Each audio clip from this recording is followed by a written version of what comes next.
Did you have anything that you wanted to talk about? Like, do you have any ideas? I did maybe a week ago when we talked about this, but now I'm like more interested in what could happen. Okay. I can just have a conversation with you for one thing to start off with. When y'all got back from the your week-long trip, right. I caught myself in like a state of judging a superiority complex, which probably was good for me because I was like, oh well, I don't think I'd be triggered by this if I didn't do this, if I didn't have my own superiority complex. Sure. So that was one thing that I was thinking for you. Whenever it felt like if y'all are going to continue doing the dynamic meditations or the training and offering that, right.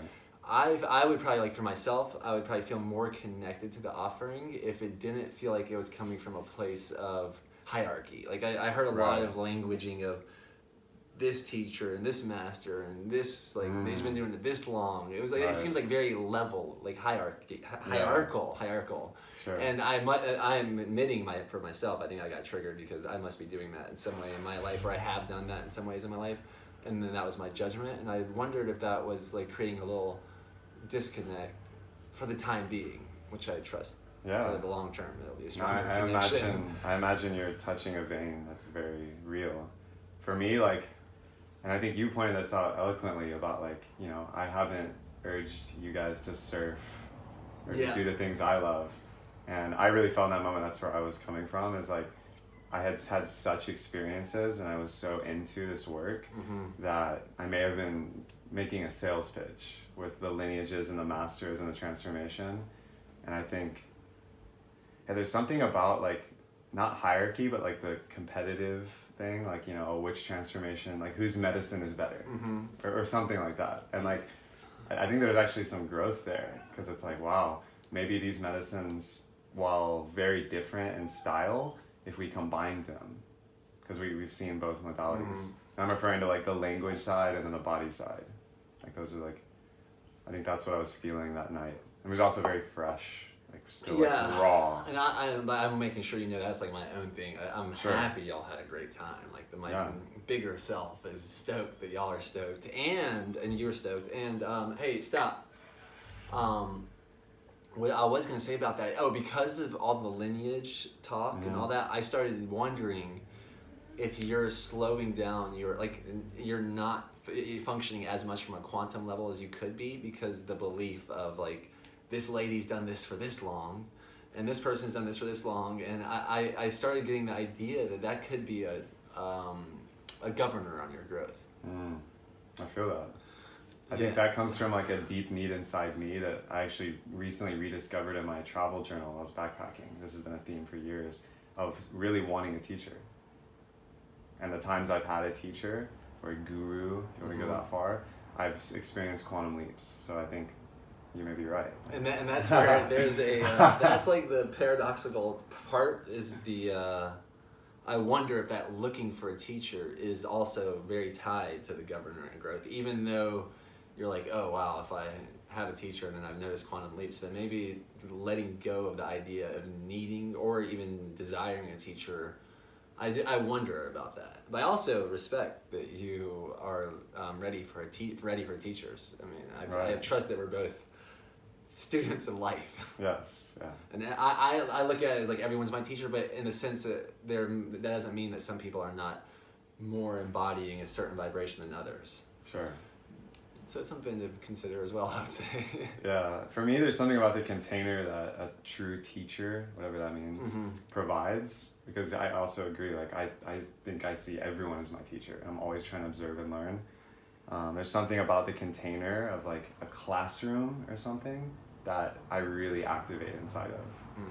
And I've seen it so many times, and I haven't been able to brain what that is and do it solo, so to speak. So I think that's maybe why Were you a star student in school? Yeah. That explains so much. You were like what other accolades, or was there any specific ones that come to mind? I mean, no, I was like the class clown, but I had made good grades. Okay. I wasn't like the type A, like do everything. I did everything last minute, never studied, but yeah.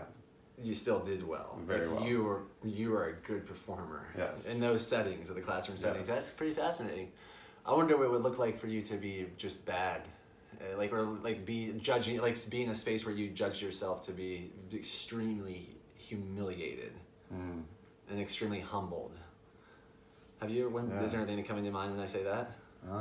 Yeah, I mean, in school, I definitely got humbled multiple times, like in middle school. And what about most recently? Recently, I mean, there's been moments at retreats where I was like, man, I look like an egoic asshole. Okay. But then I later found out that I don't know how many people are actually seeing me as that. It was more of an internal thing. Okay, see and I imagine it was one of our strongest points of conversation or communication, was the point when you were probably judging yourself to be an egoic asshole, which probably is when I felt most like connected to you at that point. Yeah. So there's something there about you not wanting to look like an egoic asshole and rather wanting to look like a star student. Yeah. With your own goofy side of that, not like your own version of being a star student. Sure. So maybe it's time for you to be the egoic asshole teacher that you've always dreamt of finding. Wow, yeah. That is bitter medicine. And that being said, the best way I've studied this a little bit, and I even learned it in school, talking about school, I'm not sure how true it is. I've found it to be really true. The best way of learning is teaching. Sure. The best way of learning is leading something. Like, I can find a master surfer, and when I get to the point where I'm teaching people how to surf, then I've learned something that master teacher can never show me.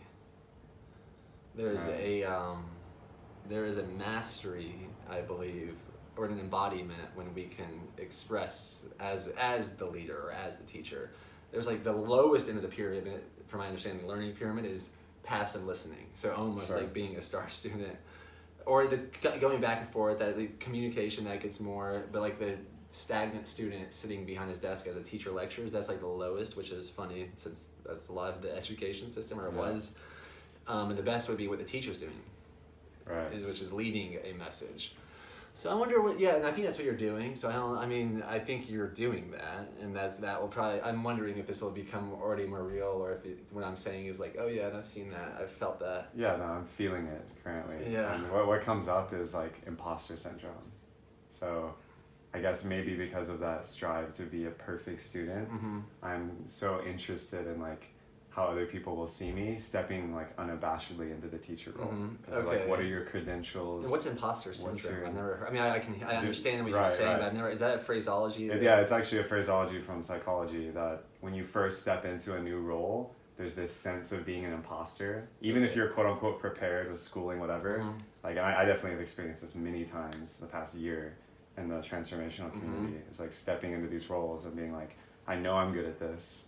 I know that I can be effective, but in the role, it's like, man, am I an imposter? Like, am I selling others short? And then you get in this cognitive dissonance loop. Well, yeah, you did, and that is, I could see how that could show up, but I think that your awareness of that will be catalyzing for you to ascend beyond that, or to fully own it, once again, to fully own. Now you could be an egoic imposter teacher asshole. That might be a good mask for you to wear until you're not scared of it. Yeah. Huh, have you ever bossed people around? Have you ever done that? I have, actually. Where, and what was the context with that? In our house, very recent. I mean, I would say bossing, but being very stern and cutting. Egoic imposter asshole teacher? I've touched it, yeah. I wonder what that would feel like as an improv idea until until you own it, oh, that's what that feels like? Okay, cool. Why was I so scared of that? Actually, when I acted that way, look what happened. Sure. And that's why I think that's what happened that night when we first met, in a way, one-on-one. When you were saying, I'm scared. I think you even admitted that this feels a little strange, but I think I can do this better than you. Yes. And which is pretty imposter, asshole, egoic. Yeah. It can be judged as those things. Sure. But I don't. The main thing that's wrong with that is you thinking there's something wrong with that. Yeah, I really felt like that was the first moment where I realized what that event was for. Is that moment. I was like, oh shit, this is it. Because that's when I was probably most turned on by you, in a way. Oh, cool, great. So I have someone challenging me. I honestly, when I do those retreats, I'm not really encouraging. I trust I'm not encouraging people to be star students or brown nosers or ass kissers or wanting to perform well. I'm almost wanting the opposite, someone to perform awfully or just weird or wrong, what would be judged as wrong, and then embracing like that person, like embellishing that person, like, hey, see, now someone's breaking normal. Yeah, like this doesn't make sense. I don't know. I was out of control. I don't know what's happening. But that's my intention in that setting. Sure, I think that's very valuable. Yeah. So maybe. I know for me, that in that moment, it was very scary to do that. Not only straight at you, the leader, but in front of everybody. It's like, oh man, the nice guy yogi persona just got shattered. Yeah. It's in a way. Yeah, that's good. That's good. How we do on time here? We got 30 seconds. Anything else? Last. Oh man, I'm curious, like, if the imposter egoic asshole is like the other end of the spectrum of what I've been most attached to, which is like this spiritual good guy sage. But it's looking for a teacher, and then there's all these lineages and you're working your way up to being a teacher. Some kind of ladder. Yeah. Rather than kind of just. That's like the idea of someone climbing up, but spending so much time climbing up on the one ladder to find it's on the wrong wall. You can maybe just do just take the elevator and see what's up there. Yeah. Or the teleportation chamber. Yeah, whatever we're riding these days. Okay, great. Wow. That was a good topic. Okay, no, that was good. Thank you. I appreciate that. Run, guan, guan, guan. Run, guan, guan, guan. Run, guan, guan, guan. Run, guan, guan, guan.